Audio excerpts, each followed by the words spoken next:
Bonsoir mesdames, messieurs, bonsoir à tous. Bienvenue à ce premier numéro de l'émission Grand Dossier, nouveau format. Grand Dossier, une émission d'information, d'explication et de débat sur la politique gouvernementale. Pour ce premier numéro, j'ai le plaisir de recevoir sur ce plateau un habitué des débats, Bruno Jean-Richard Itou, ministre de l'Enseignement supérieur. Monsieur le ministre, bonsoir. Bonsoir. Merci pour la spontanéité avec laquelle vous avez véritablement répondu à notre invitation. Alors, avec vous, nous parlerons ce soir de l'enseignement supérieur au Congo, des difficultés, de sa perception, de son image et de ce que fait le gouvernement justement pour y apporter des réponses nécessaires. Je rappelle que vous ne serez pas seul sur ce plateau. Vous êtes flanqué de 3 de vos collaborateurs qui viendront à tour de rôle intervenir chacun dans sa sphère de compétences. Il y aura là le directeur général de l'enseignement supérieur, le professeur Bernard Mpassima-Biala, il est déjà là. La directrice générale des affaires sociales et des œuvres universitaires, professeur Tikaya Oboa, il viendra après. Puis le recteur de l'université Marien Ngouabi, le professeur Jean-Roser Ibarra. Voilà pour le décor. Pour commencer, Bruno Jean-Richard Itou, vous avez toujours été par extraordinaire, un peu comme par extraordinaire major dans la plupart des classes que vous avez fréquentées, un parfait cursus universitaire à Marien Ngouabi et dans les différents instituts d'ingénierie et autres écoles d'administration des entreprises en France. Je suis allé dans l'intimité de votre CV où j'ai découvert que vous êtes un excellent manager et un passionné des challenges. Dit comme ça, monsieur le ministre, est-ce que ça vous donne la grosse tête? Il vaut mieux pas. Il vaut mieux pas. Je crois que vous venez de donner là un bel exemple de ce que l'école publique congolaise peut produire, puisque je suis réellement un produit de l'école publique congolaise. Je n'ai pas été à une école privée, ni au cycle primaire, ni au cycle secondaire, ni même au cycle universitaire, puisque je suis passé par l'université Marien Ngouabi avant d'aller en France. Cela montre que notre pays peut produire des profils extraordinaires, peut produire des profils qui soient parfaitement en compétition avec ce que peuvent produire les autres systèmes éducatifs nationaux, aussi bien dans l'hémisphère sud que dans l'hémisphère nord. C'est la preuve aussi que on peut commencer ici et finir à l'hémisphère nord et le faire tout à fait brillamment. Donc non, il ne faut surtout pas que ça donne la grosse tête, il faut que ça donne aussi le sens, la mesure de la responsabilité qu'on porte, d'exemplarité, de modèles éventuels, de chemin à indiquer aux autres générations pour que cet exemple se multiplie et pourquoi pas à l'infini. Nous y reviendrons. Merci pour toutes ces réponses. À vrai dire, ce n'était là que des petites questions de mise en train. Et avant donc de passer dans le vif du sujet, permettez-moi de vous proposer ce sujet de reportage réalisé par nos reporters.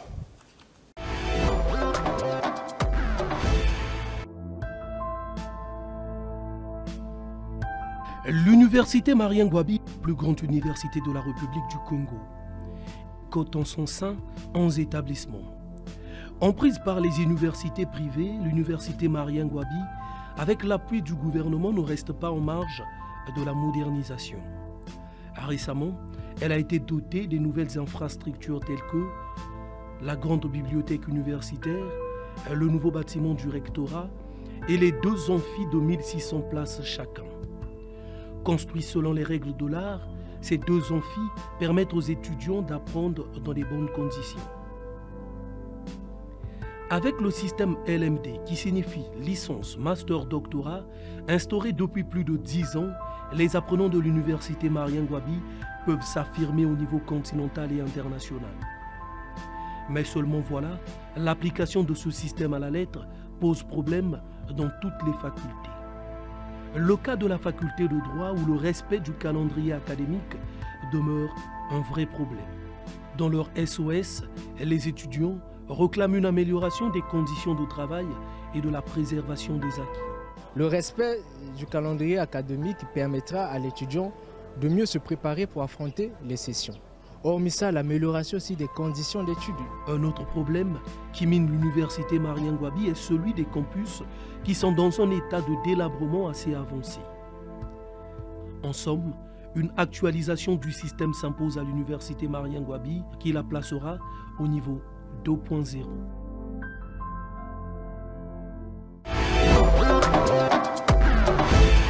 Je reviens à vous, Monsieur le ministre. Alors, le ministère de l'Enseignement supérieur et donc le département du gouvernement en charge de l'application de la politique d'enseignement supérieur au Congo, dites-nous comment elle se décline. Comment se décline cette politique?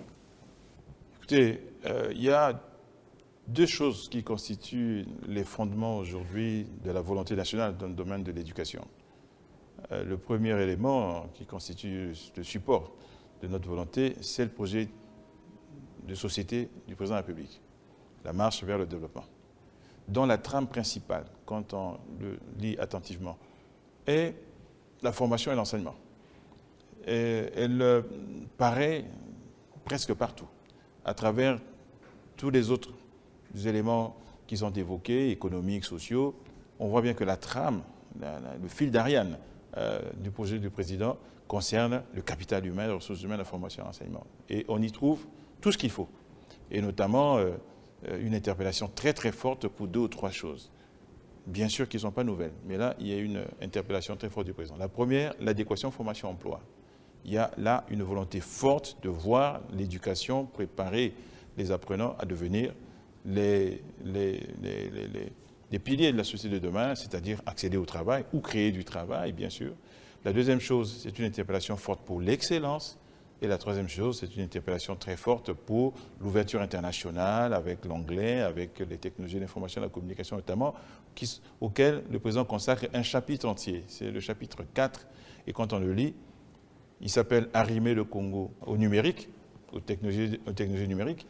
Mais à l'intérieur, on ne parle que d'éducation en réalité. Donc ça, c'est le premier fondement. Le deuxième, nous avons le bonheur de disposer d'une stratégie sectorielle d'éducation qui a été mise en place avant que je ne sois nommé à cette fonction, mais tant mieux, il a continué l'État. Ça s'appelle la SSE, la stratégie sectorielle d'éducation, qui couvre tous les secteurs de l'éducation. Et ça, c'est une grande chance. Nous travaillons à sa révision, mais elle a le mérite d'exister. Donc, aujourd'hui, quelle est notre responsabilité? Tous les ministères en charge de l'éducation, nous sommes 6.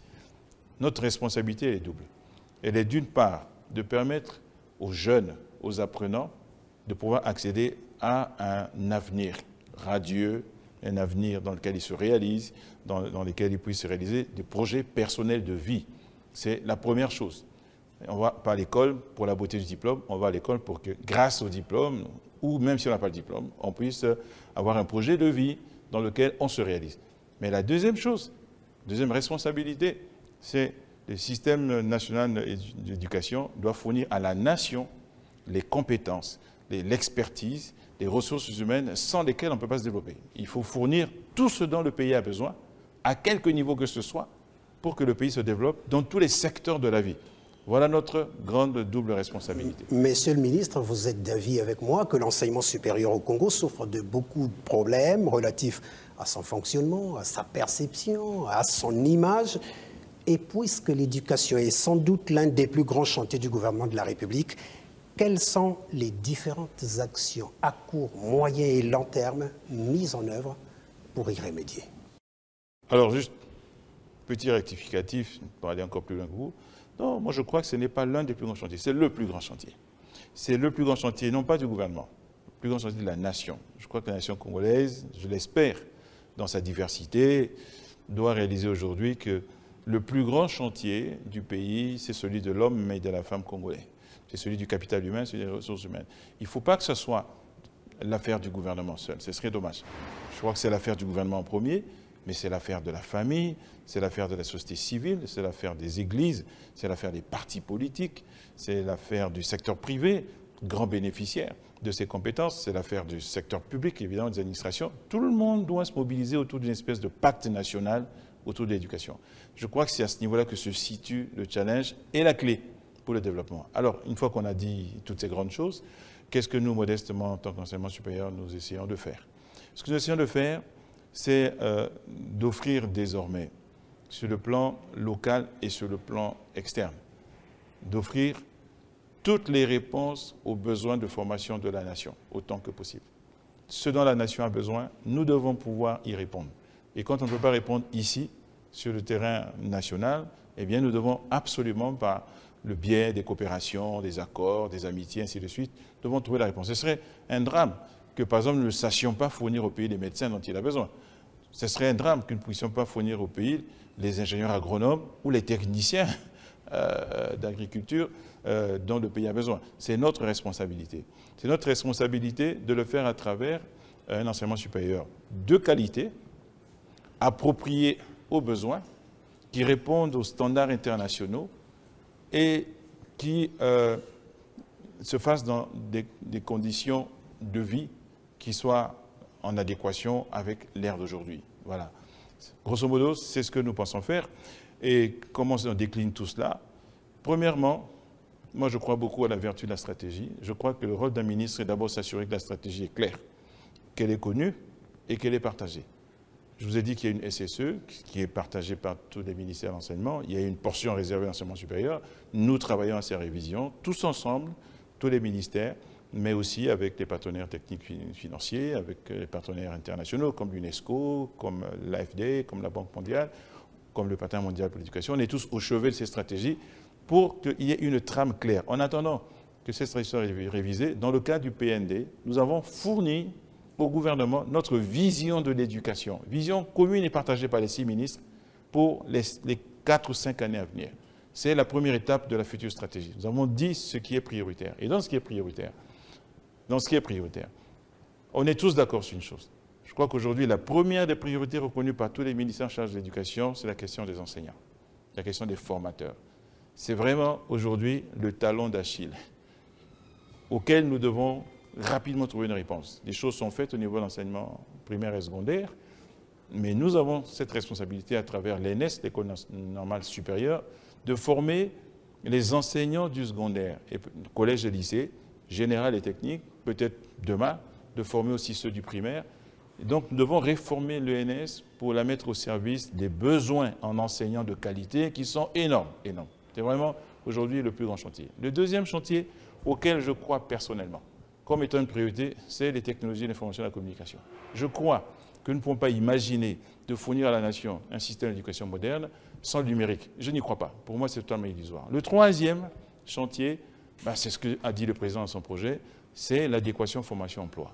Il faut que l'université, il faut que les écoles, les instituts publics et privés se demandent réellement si la formation qu'ils apportent va permettre d'avoir un emploi facilement, rapidement et un emploi de qualité.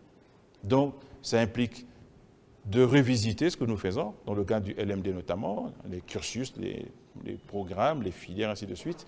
C'est un travail de titan, mais nous allons le faire dans le cadre d'une revue de notre mise en œuvre du système LMD. Ça sera l'occasion de faire ça, d'abord entre nous, puis ensuite ça sera fait par les pairs. Le LMD, nous y reviendrons. Il a été initié au sein de votre département une campagne dite d'orientation et d'information au profit des étudiants et des nouveaux bacheliers.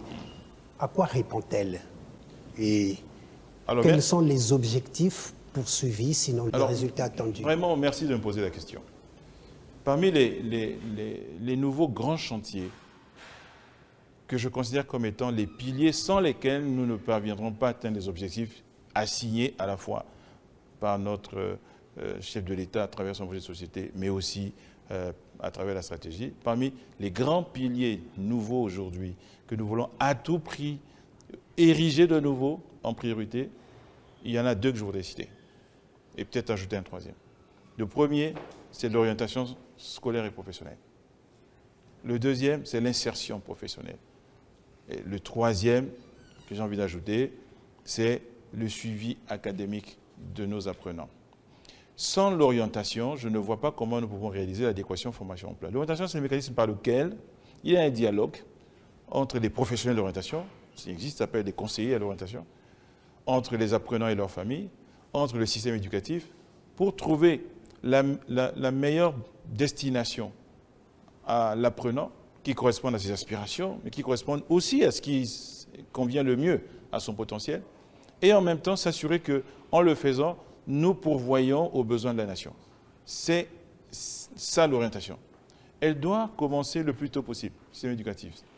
Elle peut commencer dès le collège. Nous travaillons à ce qu'elle reprenne sa place au lycée. En tout cas, au niveau de l'enseignement supérieur, une circulaire impose désormais à tout établissement d'enseignement supérieur, qu'il soit public ou privé, d'avoir en son sein un bureau d'information et d'orientation pour informer, pour orienter, pour aider les enfants à choisir ce qu'il y a de mieux pour eux et ce qu'il y a de mieux pour le pays. Donc ça, c'est vraiment un pilier énorme, il y a tout un programme. Bon, si j'entre dans les détails ici, ça prendra du temps. Deuxième pilier, l'insertion professionnelle. Ça veut dire quoi? Quand un étudiant a terminé ses études, qu'il ait le diplôme ou pas, qu'est-ce qu'on fait? Il se débrouille tout seul. C'est ça la nation. Il compte sur les relations, sur les parents.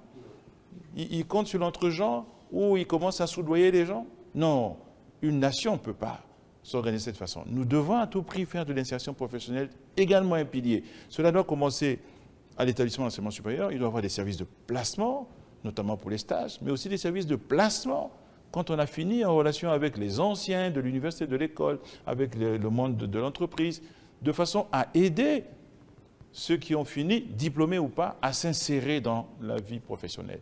Mais nous devons organiser ça à d'autres niveaux. À notre niveau, nous avons l'intention de diriger ces deux choses en direction générale. Et déjà, autour de moi, j'ai une conseillère qui s'occupe de l'orientation et j'ai un conseiller à l'insertion professionnelle. Nous sommes déjà en train de mettre en place des embryons qui permettent aux finalistes de l'enseignement supérieur d'être pris en main par l'État, d'être ramenés ici quand ils sont à l'étranger, d'être reçus quand ils sont ici, qu'il y ait un dialogue avec eux, qu'on les aide et qu'on les accompagne dans tout ce qui doit les aider à trouver un travail, de considérer que notre mission ne s'arrête pas au diplôme ou au non-diplôme, mais notre mission s'arrête quand ils ont le travail. Donc ça, c'est un élément important. Puis enfin, j'ai cité les suivis académiques parce que, voilà, nous devons être capables à n'importe quel instant de dire à la nation qui étudie, où, qu'est-ce qu'il étudie, quand est-ce qu'il va finir, et ainsi pouvoir planifier leur insertion et planifier éventuellement les autres actions pédagogiques de réorientation, les actions de diplôme complémentaire, ce qu'on appelle le post-graduate. Après son diplôme d'ingénieur, après le doctorat, on peut faire autre chose, on peut se spécialiser, ainsi de suite.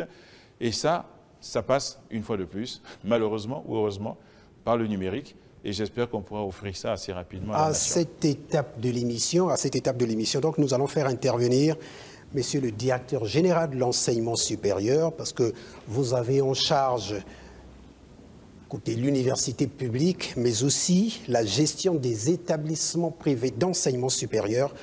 Combien y a-t-il d'établissements supérieurs au Congo?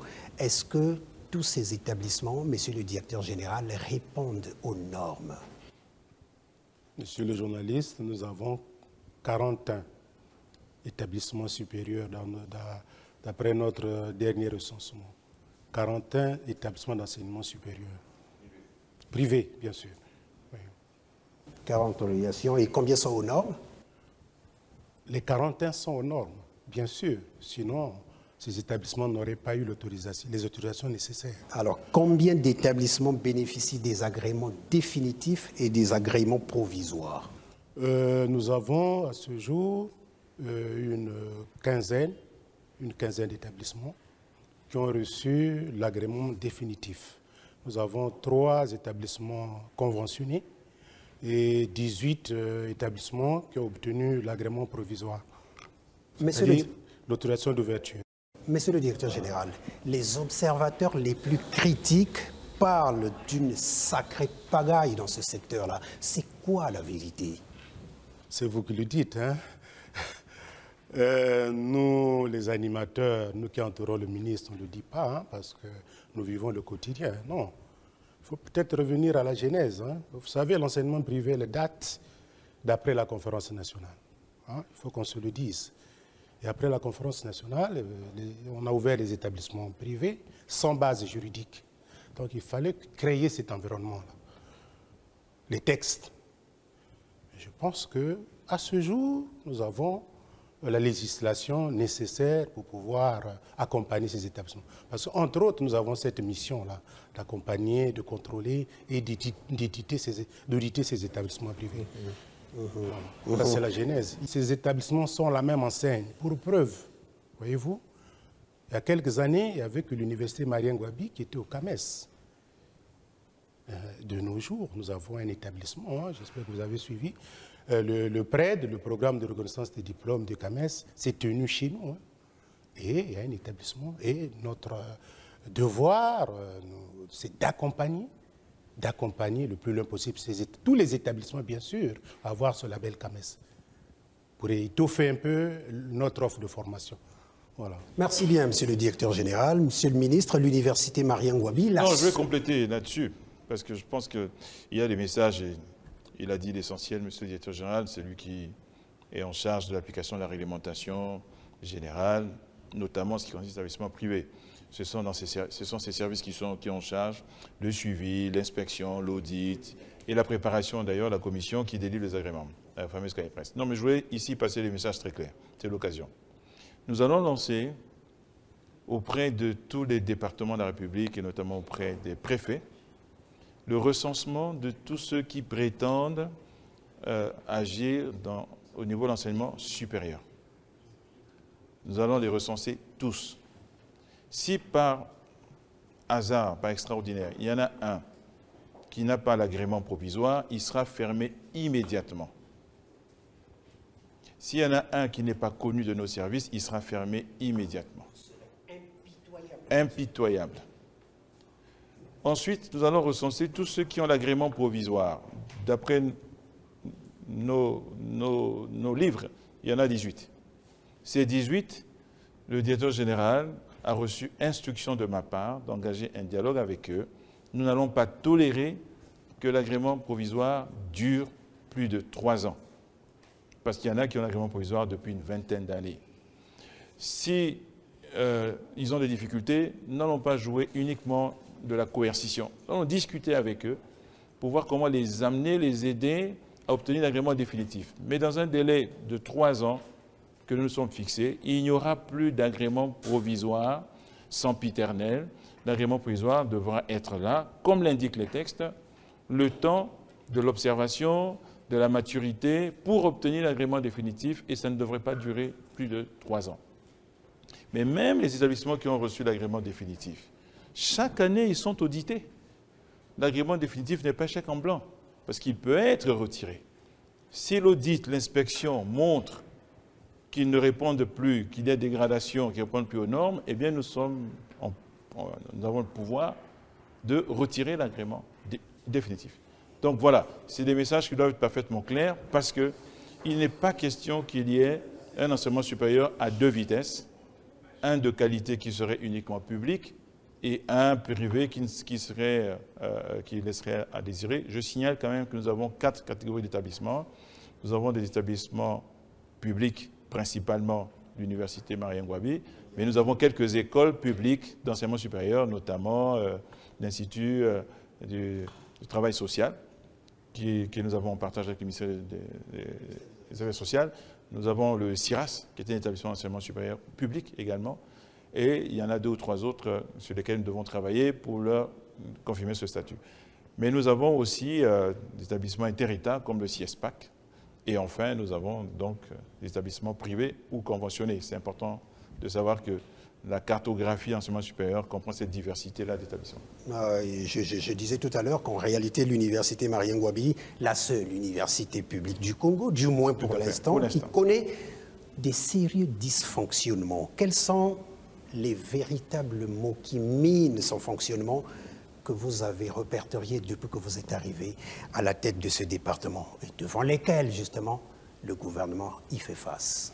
Alors, je trouve dommage que chaque fois que l'on parle de l'université Marien Ngouabi, on commence par les dysfonctionnements. S'il y a un établissement quelque part qui n'a pas de dysfonctionnement, il faut qu'on me le montre. Je pense que toute entreprise humaine a quelques défaillances, a quelques défauts, quelques faiblesses, et l'université Marien Ngouabi n'y échappe pas. Peut-être qu'on pourrait commencer d'abord par les points forts de l'université Marien Ngouabi. Alors vous l'avez dit, on le dit avec insistance, que l'université Marien Ngouabi est notre seule université publique, c'est-à-dire qu'elle a formé 80% des cadres de ce pays. Si elle est si piteuse que cela, alors c'est dramatique. Ça veut dire que nous tous, moi je suis passé par là, peut-être vous, comment on a fait et comment on fait aujourd'hui. Donc l'État congolais est en état de délabrement total. si la seule université publique est en si mauvais état. Non, l'université Marien Ngouabi est un établissement qui rend des services très importants, qui est l'acteur principal de la formation des cadres dans ce pays, qui ont commencé là-bas, qui ont terminé là-bas, qui ont commencé là-bas, qui ont continué ailleurs, qui sont de brillants cadres, qui occupent les plus hautes fonctions de ce pays. Le gouvernement est complètement noyé. Il y a presque une hégémonie de diplômés de l'université Marien Ngouabi. Donc, il ne faut pas commencer par là. L'université Marien Ngouabi fournit à la nation chaque année une centaine de docteurs. Peu de gens le savent. Nous avons fait une cérémonie ici, il y a 2 ans, c'était les mois, personne ne savait. Les enseignants-chercheurs de l'université Marien Ngouabi, chaque année, nous apportent une soixantaine de succès au niveau des grades et titres délivrés par le CAMES. Donc, c'est quand même pas rien. Et je peux vous dire que les enseignants de l'université Marien Ngouabi et les diplômés de l'université Marien Ngouabi sont extrêmement respectés ailleurs. Ceci dit, oui, il y a des faiblesses. Il y a des forces et des faiblesses. Il y a des faiblesses. Il y a des faiblesses. Je crois qu'il y a quelques établissements, je ne vais pas les citer, ce n'est pas nécessaire, quelques établissements qui ont besoin d'être sérieusement repris en main, réorganisés. Nous le faisons. Des nominations ont été faites récemment, de nouveaux doyens, de nouveaux vice-doyens. C'est à cette intention-là qu'il y ait une reprise en main, qu'il y ait une réorganisation et que nous attaquions un certain nombre de maux que connaît l'université Marien Ngouabi.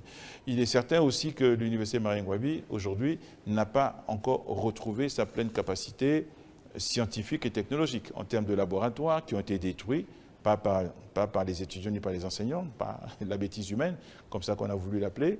Et pour l'instant, nous n'avons pas tous restauré, nous n'avons pas tous rééquipé. Donc, c'est une faiblesse énorme, les laboratoires. Il est certain qu'on a des problèmes de capacité d'accueil. L'État a décidé d'engager de très grands travaux de construction des amphithéâtres. Les amphithéâtres sont terminés. L'amphi 1600, on en parle beaucoup. Il y en a 2. D'autres ne sont pas terminés. Il y en a qui ne sont pas encore en fonctionnement. Ça serait surprenant que l'université Marien Ngouabi soit la seule entité qui bénéficie de la largesse de l'État au moment où il y a la conjoncture qu'on connaît. Donc je pense qu'on subit la même conjoncture que tout le monde, malheureusement. Donc ça frappe notamment ces travaux-là, sans attente. Mais ceci dit, moi je crois, je vais y revenir, c'est un leitmotiv chez moi. Je crois que la vraie solution au problème de capacité d'accueil, parce que malheureusement le nombre de bacheliers augmente chaque année, la solution, ce ne sera jamais à mes yeux, les amphithéâtres. Sinon, il faudrait en construire chaque année. Il ne faut pas rêver. Nous avons aujourd'hui une université publique, une seule, Marien Ngouabi. Demain, nous aurons une deuxième, Denis Sassou Nguesso. Après, demain, nous en aurons une à Makouan, nous aurons une à Pointe-Noire, nous aurons une à Ouesso, nous aurons une à Dolisie. Comment on fera? L'État va construire des amphis dans toutes les universités publiques du Congo? Ce n'est pas vrai. C'est pas vrai. Donc, la solution est forcément ailleurs. La solution, ce sera probablement dans une réorganisation de l'accès à l'université, à l'enseignement supérieur, qui ne devra pas privilégier que l'université publique, quelle qu'elle soit. Il faudra qu'on puisse diversifier les débouchés, et on y travaille, à l'intérieur comme à l'extérieur. Et puis surtout, j'y reviens de nouveau, mais avec le numérique, sachez qu'avec le numérique, on va vers forcément la généralisation des universités qui n'ont pas besoin de présentiel. Des enseignements qui n'ont pas besoin qu'on s'asseye sur une chaise dans une amphi, où on peut rester chez soi et puis être enseigné. Et on peut rester à Ouesso et être enseigné par une université qui est à Brazzaville, ou même qui est en Inde, ou qui est aux États-Unis. C'est la vraie solution. C'est la vraie solution. C'est pour ça qu'on croit beaucoup et on milite énormément pour que le projet, le fameux projet, on l'appelle TICSUP, Technologie d'information et de la communication pour l'enseignement supérieur, se mette en place. Parce qu'avec ça, nous allons développer l'enseignement à distance, nous allons développer les cours en ligne, nous allons développer surtout le partage des enseignements entre universités, avec des co-diplomations, avec des personnes de ce genre-là. Et là, il y aura toujours un peu de présentiel, mais nous n'aurons pas besoin d'autant de présentiel qu'aujourd'hui, donc d'autant d'installations physiques où on doit s'asseoir, et ainsi de suite. Je voudrais quand même aussi dire, je crois que dès aujourd'hui, c'est une légende qu'à Marien Ngouabi, on doit se réveiller à 4 h du matin. Je pense que la légende, il y a longtemps qu'elle est terminée, qu'aujourd'hui, on peut aller à la faculté à l'heure qui convient sans aucun problème. Alors, nous allons nous retourner du côté de la directrice générale des affaires sociales et des œuvres universitaires. Alors, vous êtes la DIGASSou, le paiement des bourses nationales est un réel problème que vous gérez au quotidien. Dites-nous, quelle est la politique en la matière et qu'est-ce qui est fait? Comment se préparent les dossiers à ce niveau-là? Merci, monsieur le journaliste. Je voudrais vous dire que vous avez commencé par le paiement des bourses. Le paiement des bourses est l'affaire du ministère des Finances. Le rôle de la DGASSou s'occupe de la vie de l'étudiant, c'est-à-dire de l'hébergement de l'étudiant et de la restauration de l'étudiant. Elle prépare les dossiers en amont pour le paiement des bourses. Voilà le rôle de la DGASSou. Donc elle s'occupe de l'aspect vie de l'étudiant par rapport au rectorat qui s'occupe des problèmes académiques relevant donc de l'étudiant.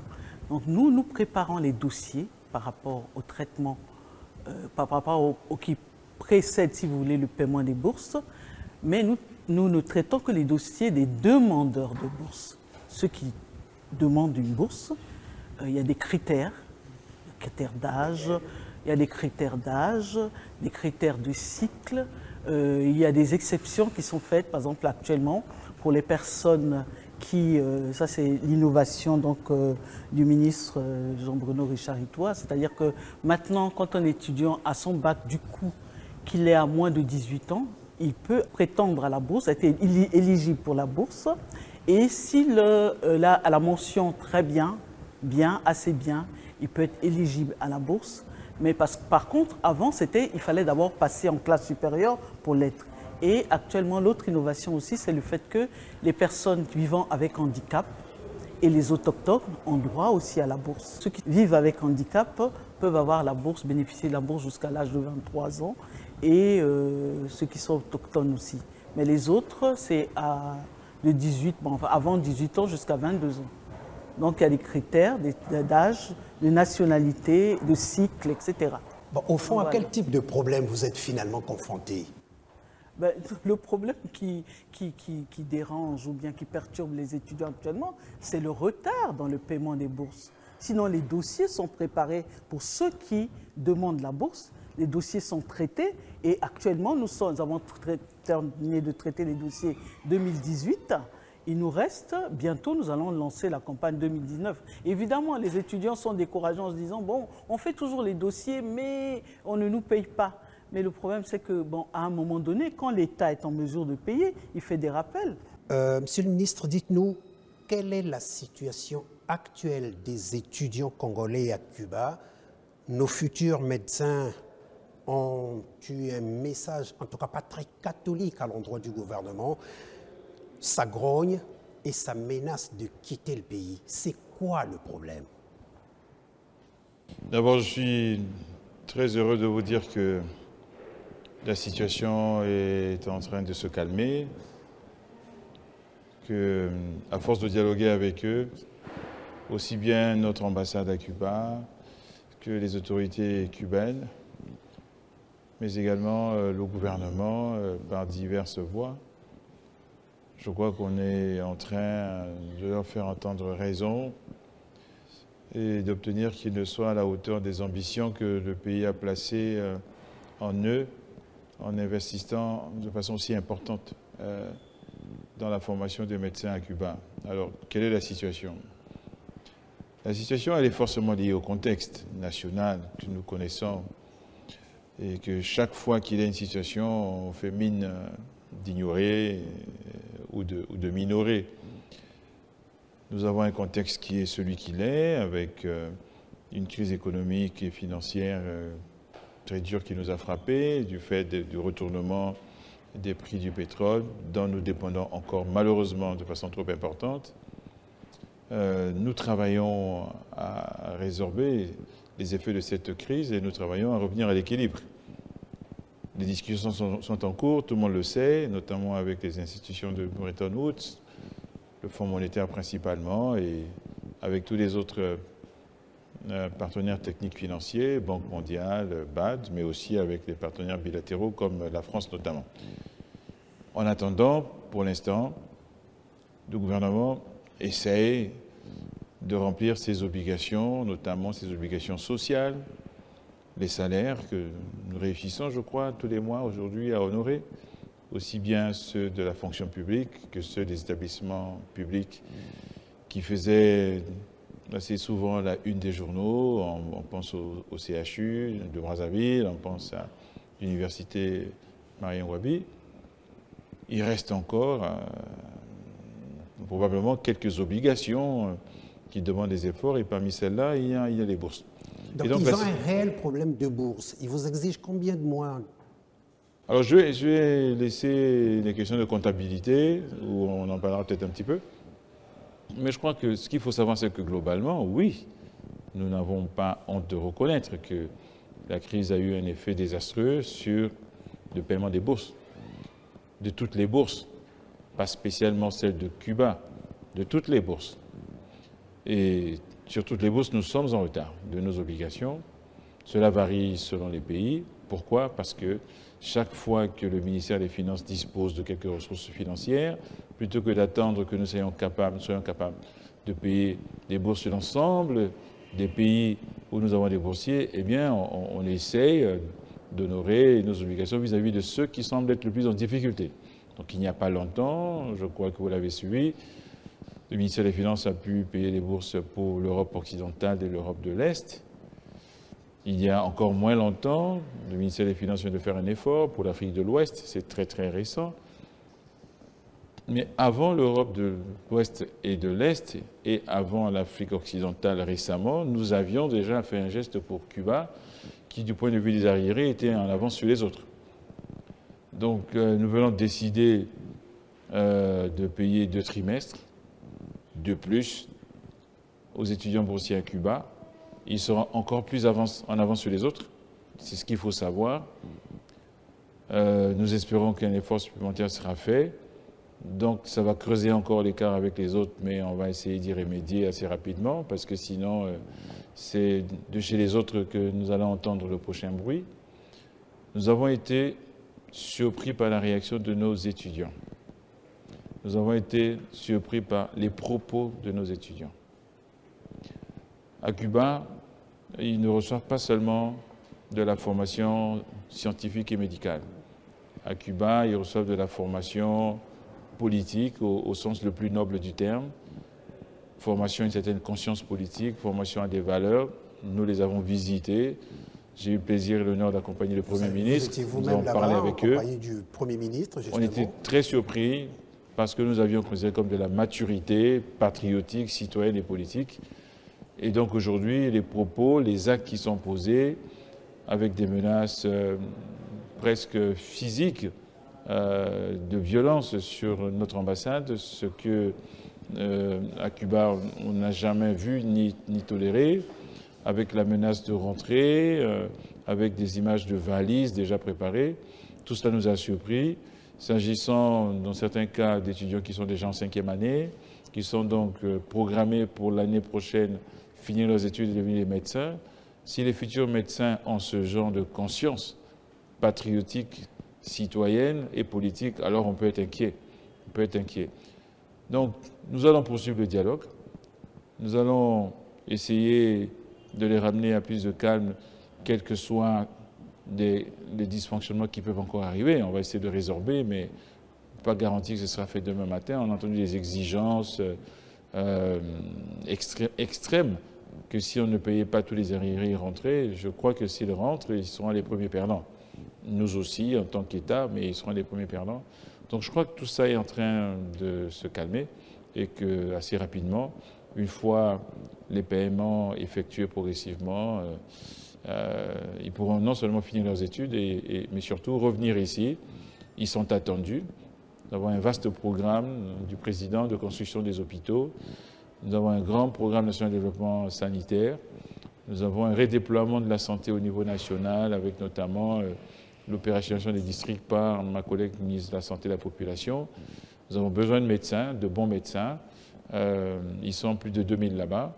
Il y aura, in fine, pas que des médecins, il y aura des médecins, il y aura des techniciens de laboratoire, il y aura des ingénieurs en électromédecine. Donc nous avons besoin de toute cette compétence-là, mais il faut rappeler qu'avant la crise, pendant des années, eh bien, l'État honorait totalement ses obligations. Donc voilà. il y a une relation de cause à effet qui est connue. Donc, j'espère que très rapidement, tout cela ne sera plus qu'un mauvais souvenir.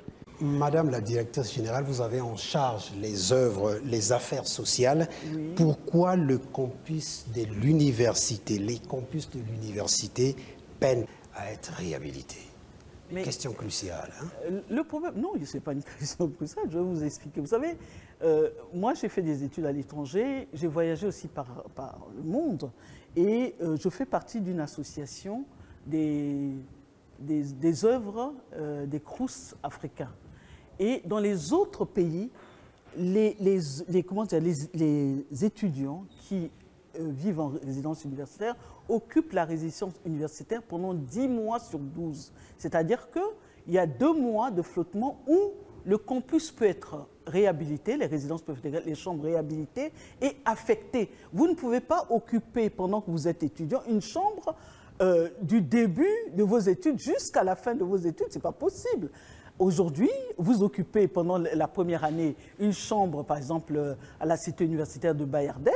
Après, on peut vous affecter à l'ENES. Après, on peut vous affecter à Tcholima, etc. Donc, on ne peut pas occuper comme ça. Il faut libérer les chambres à un moment donné pour que ces chambres soient réhabilitées. Vous voyez ? Or, ici, quand vous demandez aux personnes de libérer les chambres, ils ne sont pas contents. Et en plus, non seulement qu'ils occupent les chambres toute l'année, mais ils sous-louent les chambres. Et quand ils ont fini les études, on leur dit, bon, il faut libérer la chambre pour permettre aux autres étudiants d'occuper la chambre. Ils ne sont pas contents. Ils vous portent plainte à la gendarmerie. Et heureusement que la gendarmerie a des services efficaces qui arrivent à les débouter. Vous voyez, donc c'est ça. Merci pour toutes ces explications, Madame Ladé-Gassou. Monsieur le ministre, la question des bourses, des dossiers des bourses. Lorsque nous étions en train de préparer cette émission, vous m'avez dit qu'il y avait un réel problème au niveau de la préparation des dossiers des bourses. C'est quoi exactement? Ben, écoutez, ça fait partie de ce qu'on essaye modestement d'apporter. Moi, vous savez, je parle de façon assez crue parfois. Et la réputation qui nous collait à la peau, si vous me permettez l'expression, au niveau de l'enseignement supérieur, c'est que les bourses étaient vendues, que les attributions n'étaient pas du tout équitables. Quand ils n'étaient pas vendus, on donnait aux parents, on donnait aux copains, on donnait aux amis, on donnait aux beaux-parents. C'était la réputation. Et nous avons décidé d'y mettre de l'ordre. Et la première chose que nous avons décidé, c'est que désormais, la collecte des dossiers de bourse ne se fait plus chez nous, au ministère, au siège du ministère, à la Direction générale des affaires sociales et universitaires, donc chez Mme Tikaya Oboa. La collecte des dossiers se fait désormais dans des établissements qui, de notre point de vue, connaissent mieux les étudiants que nous. Des établissements, c'est-à-dire aussi bien l'Université Marien Ngouabi, que les établissements privés, que les établissements conventionnés, que les établissements publics d'enseignement supérieur. C'est là-bas. La collecte est faite là-bas, la validation des dossiers est faite par les établissements eux-mêmes, et nous ne recevons les dossiers qu'après qu'ils aient été validés par les établissements. Quand je suis arrivé à la tête du ministère, sur 100 dossiers que nous recevions, il y en avait 70 qui étaient faux. Dossiers préparés par les étudiants et par les parents. Il y avait des laboratoires dans les quartiers qui produisaient des faux diplômes, des faux actes de naissance, et ainsi de suite.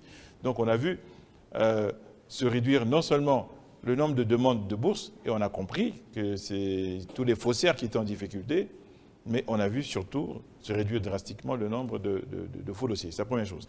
La deuxième chose que nous sommes en train de faire, qui est très importante, au moment où je vous parle, une application de gestion électronique des bourses est prête.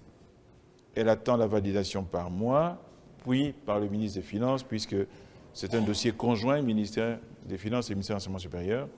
Et dès que nous aurons validé, la mise en œuvre démarrera. On peut espérer que d'ici le mois de juin ou plus tard, cette application sera disponible par laquelle des gens n'auront plus besoin de se déplacer. Avec un smartphone, avec un ordinateur, avec une tablette, ils pourront demander la bourse. Ils pourront suivre le traitement de leur dossier et ils pourront recevoir le résultat du traitement. Et même, ils auront les raisons pour lesquelles le dossier a été rejeté. Et donc, il n'y aura plus de problème de faux documents, ainsi de suite, puisqu'il n'y aura plus de transmission de papier. Les papiers seront transmis directement par les entités. C'est-à-dire que le baccalauréat sera transmis par la direction des examens et concours, qui sera connecté. les diplômes d'université et des écoles seront transmis par les universités et les diplômes et les écoles directement par la voie électronique. Donc, il n'y aura plus aucun moyen de tricher là-dessus. Et l'étape suivante, je l'espère, c'est que les mairies et les communes qui produisent des autres documents ou les tribunaux, et je sais qu'il y a un gros travail qui est fait à ce niveau-là dans le cadre du e-gouvernement par mon collègue le ministre Ibombo, eh bien, soient également connectés et nous recevrons les casiers judiciaires, les états de naissance directement, sans que quelqu'un n'ait à tripoter, sauf si les agents en charge de ces actes au plan numérique y parviennent, mais en principe, il y a les sécurités qui sont mises en place. Donc, aujourd'hui, on peut considérer qu'il y a un énorme progrès. Je sais qu'il y a encore beaucoup de fantasmes autour des bourses dites de coopération, c'est-à-dire les bourses qui sont offertes par les pays étrangers. Ces bourses seront traitées exactement de la même manière. Donc, là aussi, je crois que nous allons réduire de façon importante le risque de tricherie, sachant par ailleurs que ces bourses qui sont attribuées par ces pays, eh bien, passent par le tamis de ces pays. Les derniers à valider les listes, et on a beau expliquer ça, personne ne veut y comprendre, ne veut le comprendre. J'ai une discussion avec un haut fonctionnaire, je ne vous dirai pas de quelle qualité elle est, qui m'a dit que je rêvais. Et je lui ai expliqué que les derniers à valider les listes des boursiers dits de coopération, ce sont les pays. Les dossiers partent soit d'ici, soit d'Internet, vont dans ces pays, qui les examinent et qui nous renvoient la liste définitive que nous ne pouvons pas toucher. Donc je ne sais pas très bien, sauf à considérer que tous ces pays sont corrompus, ce que je ne m'avancerai pas à faire, mais je crois que là, il y a quand même un minimum de garantie. Donc voilà ce à quoi on s'attelle. Je voulais dire aussi un petit mot sur les campus. Nous avons décidé de mettre de l'ordre. Un nouveau texte va être produit, il va être diffusé largement, il va être expliqué largement. Dès l'instant, c'est un texte qui modifie le texte ancien, le règlement intérieur, décret qui définissait les conditions d'accès, de séjour, ainsi de suite. Nous allons modifier quelques dispositions, pas beaucoup. Et une fois que ce texte sera diffusé, vulgarisé, expliqué, nous allons l'appliquer strictement. Ce que disait madame, à savoir que c'est 10 mois, mais ce sera 10 mois. Parce qu'il faut 2 mois pour réhabiliter. Et ne seront admis au campus que ceux qui en rempliront les conditions. Nous serons stricts là-dessus. Nous allons complètement revoir les instances de gestion qui sont entre autres partagées. Il y a des comités de gestion et dans ces comités de gestion, il y a les étudiants notamment qui participent. Et puis il y a ceux qui sont responsables des campus qui viennent de chez nous. Nous allons remettre tout ça à plat, mettre de nouvelles personnes, parce qu'il y a des gens qui sont restés trop longtemps, des habitudes se sont finalement enracinées et on ne sait pas trop lesquelles. Donc, dans quelques mois, vous allez entendre parler de ça. Il y a un risque parce qu'il y aura des réactions. Nous allons voir comment gérer ça avec sagesse. Il n'y aura pas la brutalité. Ça sera dans l'explication et je l'espère en partenariat avec les concernés. La dernière intervention de vos collaborateurs, c'est celle du recteur de l'université Marien Ngouabi, le professeur Jean-José Ribara. Bonsoir, monsieur le professeur. Alors, monsieur le recteur, les fondamentaux de l'université Marien Ngouabi sont l'enseignement supérieur, ce n'est pas à vous que je vais le rappeler, la recherche et la mise à disposition de son expertise et de ses conseils à la population congolaise afin de contribuer pleinement à son développement.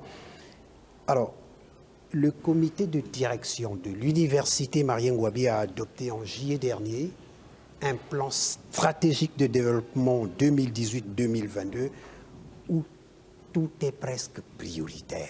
Par quel bout faut-il commencer?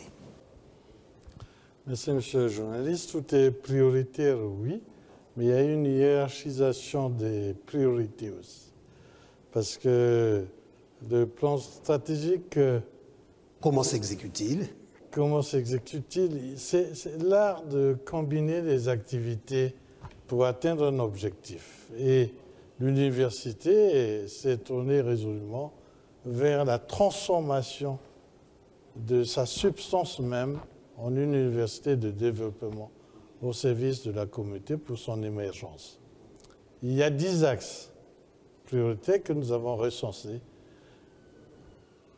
Tout est au même niveau de priorisation, comme vous avez dit, mais il y a d'abord le problème des infrastructures, nous y reviendrons peut-être, pour lequel, monsieur le ministre vient d'en parler, le gouvernement a fait des efforts pour améliorer tant bien sur les conditions d'apprentissage, les conditions existent. Nous-mêmes, nous sommes investis là-dessus pour qu'on se sente à l'aise, pour apprendre et pour transmettre le message aux étudiants. Des efforts restent à faire, notamment il y a certaines facultés qui nécessitent encore des infrastructures de pointe compte tenu de la massification des étudiants. Vous l'avez rappelé. Le problème, c'est qu'avec le numérique, nous allons aussi vers l'enseignement à distance, pas nécessairement en présentiel dans des amphithéâtres. Il est question de terminer au moins les amphithéâtres en construction et les établissements comme la faculté de droit en construction. Une fois terminé, les étudiants ne seront plus obligés de se réveiller à 5 heures du matin, à 4 heures pour aller occuper des places. Aujourd'hui, il n'y a plus ce problème-là. Nous avons aussi l'installation du numérique à l'université. Justement, l'université a fait donc son arrimage au système LMD, licence, master, doctorat. Est-ce que ce système fonctionne bel et bien? Depuis 2006, l'université a adopté ce programme de formation pour adapter la formation de nos étudiants aux besoins de la société. Des chefs d'État de la CEMAC avaient décidé de faire que les universités s'arriment.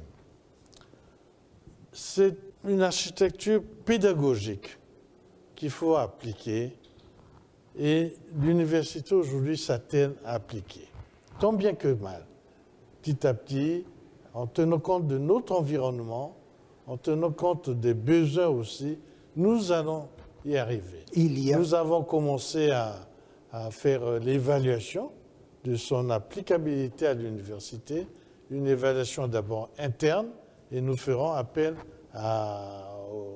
aux organismes internationaux pour une évaluation.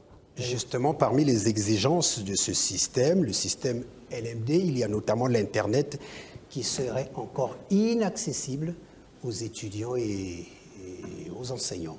Non, je vous l'ai dit, le gouvernement, chaque établissement aujourd'hui a un point Internet avec la fibre optique.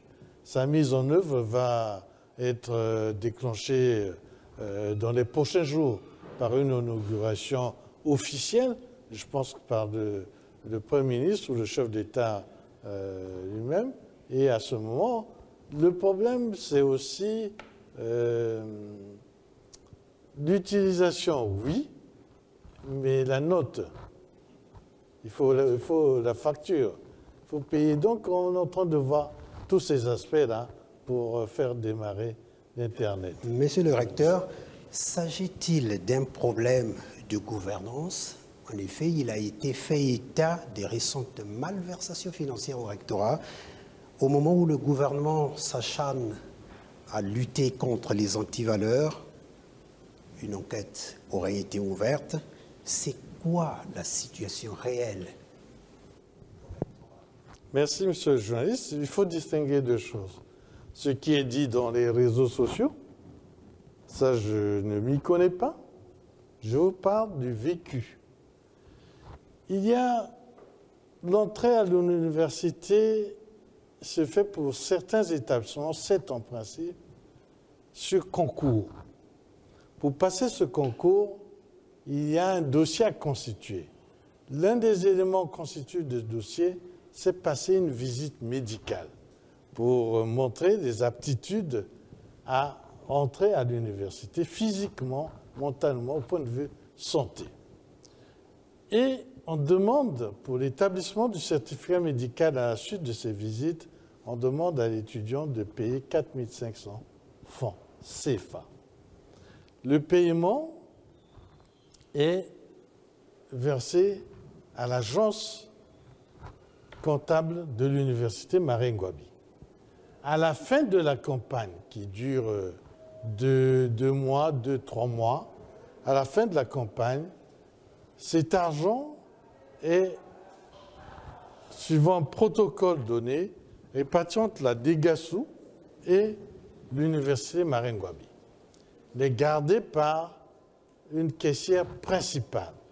Il se trouve qu'à la fin de la campagne, quand on a voulu faire le point, il y a eu une somme qui a été, disons, dérobée. Bon, nous avons diligenté une enquête. Le rapport m'a été donné.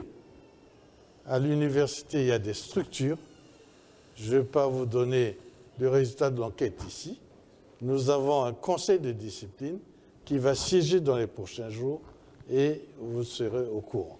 Maintenant, quant à ce qui a été dit dans les réseaux sociaux, le milliard volé par le recteur, il faut savoir qu'il y a une traçabilité des choses au ministère des Finances, au Trésor. On peut aller vérifier. Merci pour tous ces éclairages. Dernière préoccupation, Monsieur le ministre. L'on se rappellera qu'en fin d'année 2018, il y a eu une espèce de volée de bois vert entre votre département et l'intersyndicale de l'université Marien Ngouabi qui était en grève pour cause de salaires impayés. Porté au gouvernement, la situation a donc abouti à la signature d'un relevé de conclusion entre le gouvernement et l'intersyndicale avec pour effet immédiat la reprise des activités académiques. Question, comment s'exécute ce relevé de conclusion? Est-il bien suivi? Peut-on penser que tout est rentré dans l'ordre? Je crois qu'on peut considérer que tout est rentré dans l'ordre. Vous savez, si l'université n'entrait en grève que depuis que je suis à la tête du département, on pourrait se poser des questions. Si l'université du Congo-Brazzaville était la seule à entrer en grève, on pourrait se poser des questions. Il se trouve que malheureusement, l'université est l'un des lieux où il y a une vie sociale, politique très intense. Et de temps en temps, ça se termine par des incompréhensions qui peuvent générer des grèves. Donc dans ce pays, malheureusement, ça fait un peu plus de 10 ans qu'il y a pratiquement chaque année, on ne s'en réjouit pas, des grèves assez régulières.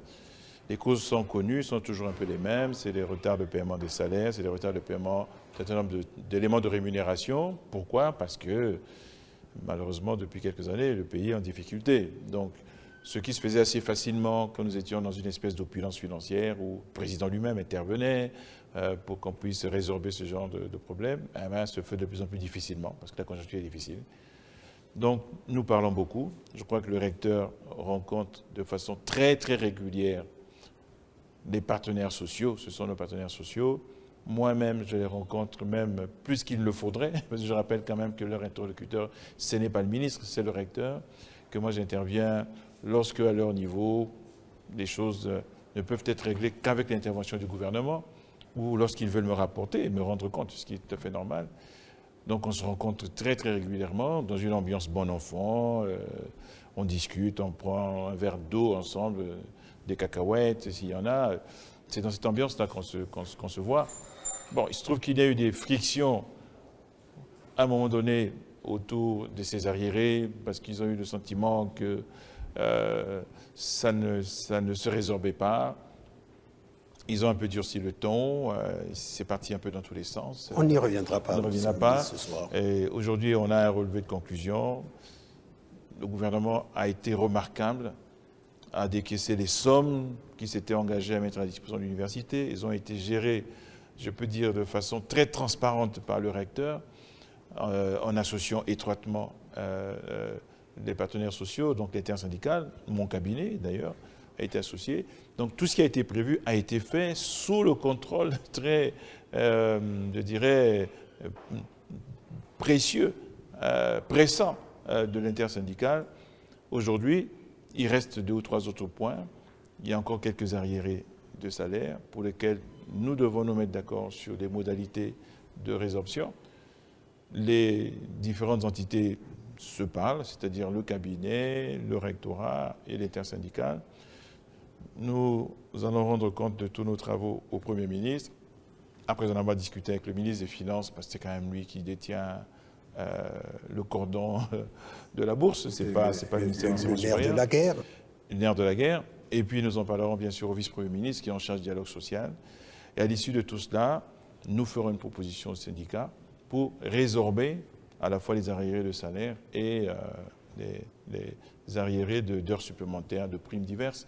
Je crois qu'il y a un point qui est important à souligner, c'est que depuis, on peut dire le mois de juin 2018, si je ne me trompe pas, juin ou juillet, tous les mois, autant que possible, en même temps que les fonctionnaires, les salaires de l'université sont payés. Merci beaucoup. Donc il n'y a plus d'aggravation des arriérés, il reste ce gap d'arriérés qu'il faut résorber.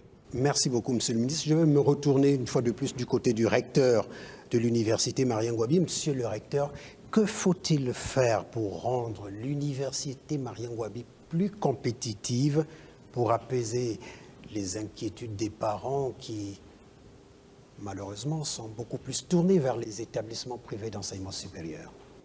Merci, monsieur le journaliste. On ne peut pas dire qu'on fait des efforts.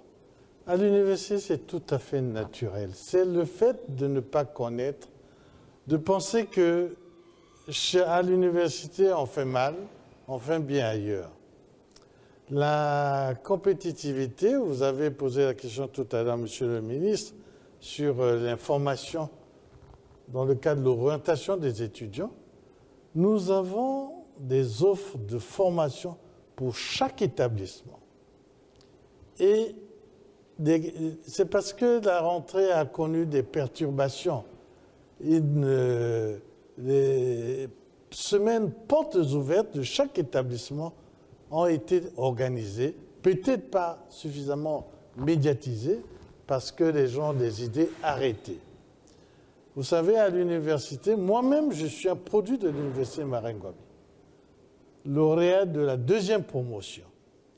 J'ai passé le concours d'agrégation. Et on est nombreux aujourd'hui à être inscrits sur les listes d'aptitude au CAMES, faisant fonction d'eux, des maîtres assistants, maîtres de conférences, agrégés ou pas, et des professeurs titulaires. Donc, la cote des enseignants de l'université Marien Ngouabi est vraiment à la hausse, je peux vous l'assurer, pour siéger dans les instances du CAMES. Quant aux étudiants, le prétexte de dire qu'à l'université, non, tous ceux qui disent là sont passés par l'université Marien Ngouabi. J'ai toujours des échanges un peu, pas virulents, mais amicalement, dire la vérité à vos collègues journalistes. J'ai dit, tous ceux qui passent à la télé et à la radio sont formés à l'université Marien Ngouabi et devaient faire la promotion de l'université Marien Ngouabi.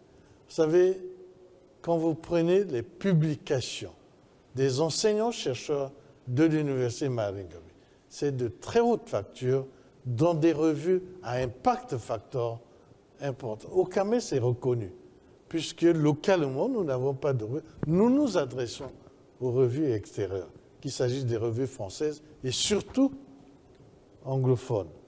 Et donc, aujourd'hui, nous mettons tout en place pour que l'attractivité des étudiants là soit encore en notre faveur. Vous pouvez être sûr et compter sur nous. Merci beaucoup.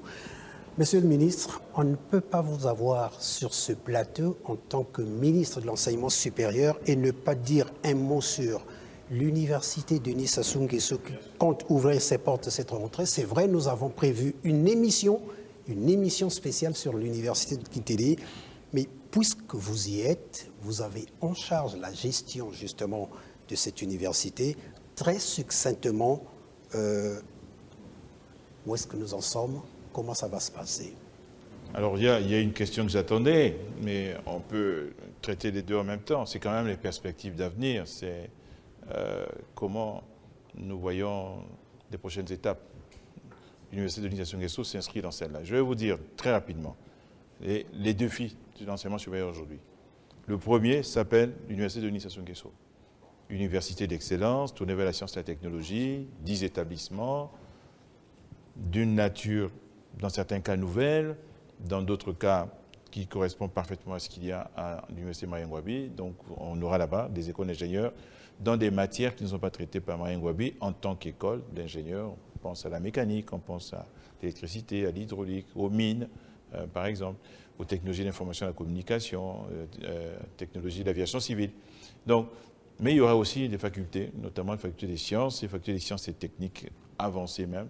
Et il y aura un institut, dans votre domaine, Institut supérieur des sciences de la communication qui sera là-bas, et peut-être l'Institut supérieur des sciences de l'éducation, c'est encore en discussion. Donc, c'est une université à vocation panafricaine et dont la vocation est d'être vraiment un centre d'excellence, une université de pointe.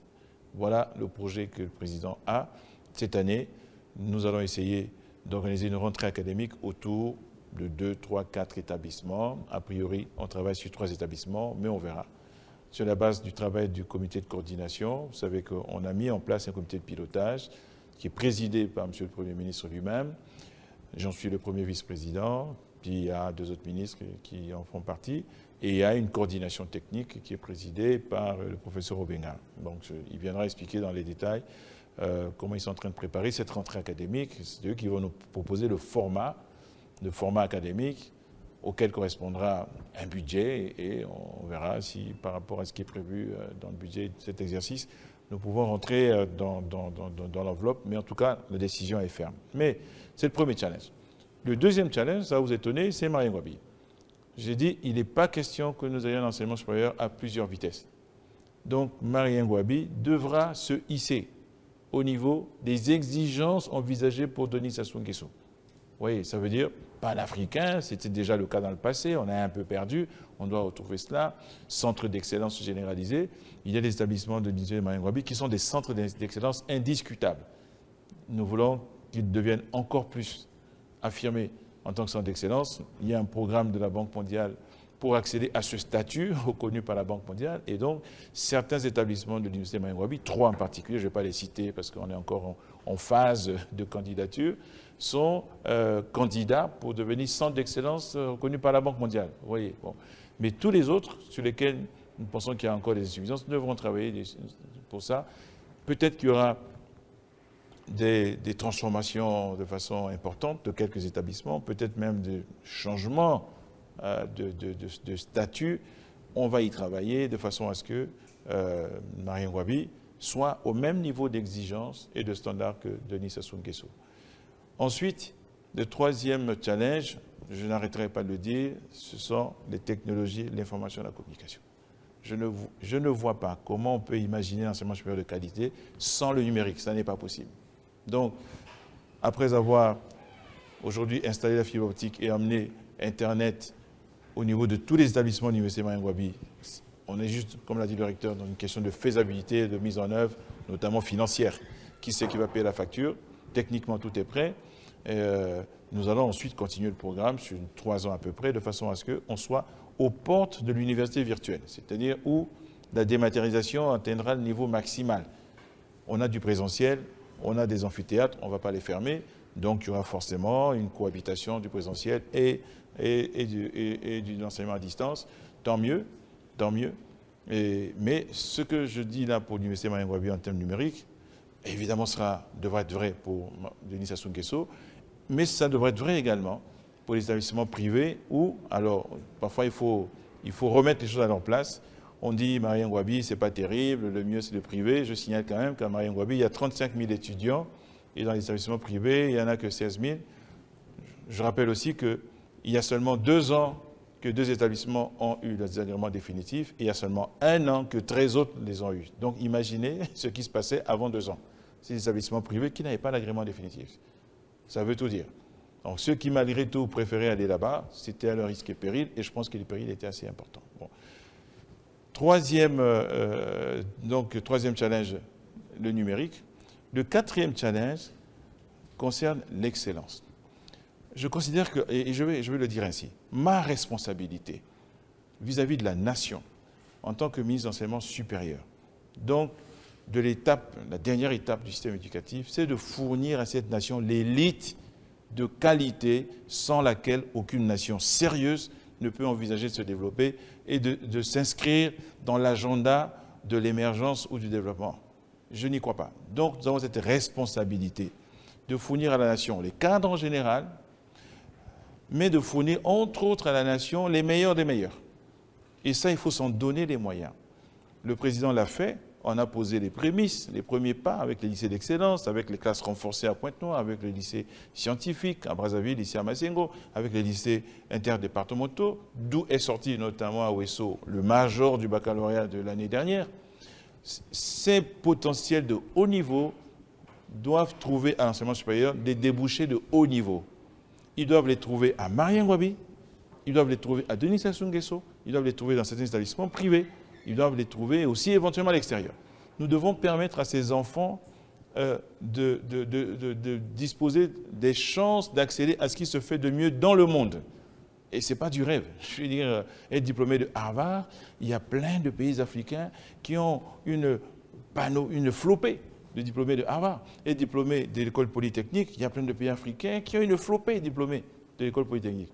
Nous devons en faire un objectif d'avoir aussi notre élite de diplômés de Polytechnique, de l'ENA, de HEC, de Oxford, de Harvard, de Stanford, et ainsi de suite. Ça doit être une vraie politique et nous y travaillons, le ministre Colline Makosso et moi en particulier. Il y a des choses qui sont en chantier, qui devraient déboucher assez rapidement sur les décisions gouvernementales. Mais d'ores et déjà, par exemple, il y a des portes qui s'ouvrent. À Yamoussoukro, où il y a l'Institut national polytechnique Houphouët-Boigny, il y a des classes préparatoires qui permettent d'entrer dans les plus grandes écoles françaises. Il y a des écoles là-bas en partenariat avec les mêmes grandes écoles françaises. C'est un modèle qui nous plaît beaucoup, que peut-être nous allons dupliquer ici, de façon à amener l'excellence au fronton de nos priorités. Voilà donc les grands chantiers. Donc vous voyez que Denis Sassou Nguesso, ce n'est pas un coup d'épée dans l'eau, c'est dans le cadre d'une grande réforme. Je voudrais ajouter, je vais terminer là, la plus grande réforme que nous envisageons en enseignement supérieur, parce que ce serait grave que je n'en parle pas, c'est la mise en place des académies et des pôles universitaires départementaux. Il y en aura 3 dans le pays des académies, il y aura 5 pôles universitaires départementaux. Ça veut dire quoi? Nous voulons emmener l'enseignement supérieur au plus près des apprenants, d'une part, et au plus près des besoins économiques, d'autre part. Nous voulons qu'à Pointe-Noire, il y ait un institut de pétrole, un institut de pêche, une université qui soit consacrée au potentiel économique de Pointe-Noire. Nous voulons qu'il y ait à Ouesso des établissements d'enseignement supérieur, une université qui propose des offres de formation adaptées aux besoins de cette zone de notre pays, où il y aura une zone économique spéciale notamment. Il y a la forêt, il y a les mines, l'agriculture, qui sont les potentiels. Donc, c'est de rapprocher l'enseignement supérieur à la fois des apprenants. Vous savez, aujourd'hui, un bachelier de Pointe-Noire, qui peut être le major de la République, s'il n'a pas un parent à Brazzaville pour venir étudier, eh bien, il ne viendra pas. Vous vous rendez compte de la perte pour le pays? Il est le meilleur bachelier du pays, mais il ne peut pas venir à Brazzaville, donc il va rester à Pointe-Noire. Peut-être il va trouver une entreprise de sous-traitance, il va aller en mer, où il va faire l'ouvrier technicien de surface. Vous vous rendez compte? Quel gâchis! Non, il n'est plus question que ce genre de choses puisse arriver. Nous y apportons des réponses avec les bourses qui leur sont automatiquement attribuées, mais le temps que la bourse soit payée, s'il n'a pas de parents, il ne viendra pas. Mais s'il y a une université à Pointe-Noire, il n'y a pas de déplacement, il n'y a pas de chambre de campus nécessaire, il n'y a pas de billet d'avion, il n'y a pas un parent à trouver. Donc, il peut étudier là, dans les mêmes conditions que celui qui reste à Brazzaville. Donc, pour nous, c'est très, très, très important. Et avec ces pôles universitaires départementaux et les académies, il y a une série de réformes en cours, notamment, on n'en a pas parlé, il y a tellement de choses à dire, l'assurance qualité. L'assurance qualité est une exigence du CAMES. C'est une exigence de l'enseignement supérieur. Nous avons l'intention de mettre en place une agence nationale d'assurance qualité. Tous les documents sont déjà au secrétaire général du gouvernement, qui sera donc le garant de l'excellence pour tout le monde. Et puis, il est prévu qu'on mette en place un fonds de développement de l'enseignement supérieur, une inspection générale de l'enseignement supérieur qui viendra renforcer le travail de la DGSUP, notamment pour la surveillance des activités du ministère. Un centre national des œuvres universitaires qui viendra renforcer le travail de la DGASU. Donc voilà, beaucoup de chantiers. Nous avons l'université inter-État Congo-Cameroun qui doit s'implanter entre le Congo et le Cameroun. C'est une grande innovation intégrationniste dans l'enseignement supérieur. Et vraiment, on espère qu'on en fera un succès. Et donc voilà panoplie des sujets, des challenges sur lesquels nous travaillons. Merci, Monsieur le Ministre, pour toutes ces informations, pour toutes ces explications. Nous sommes donc arrivés à la fin de cette émission. Merci à vous et merci à vos collaborateurs. Merci aux téléspectateurs pour leur bienveillante attention et à très bientôt pour d'autres sujets de débat. Excellente soirée. Bonsoir à tous.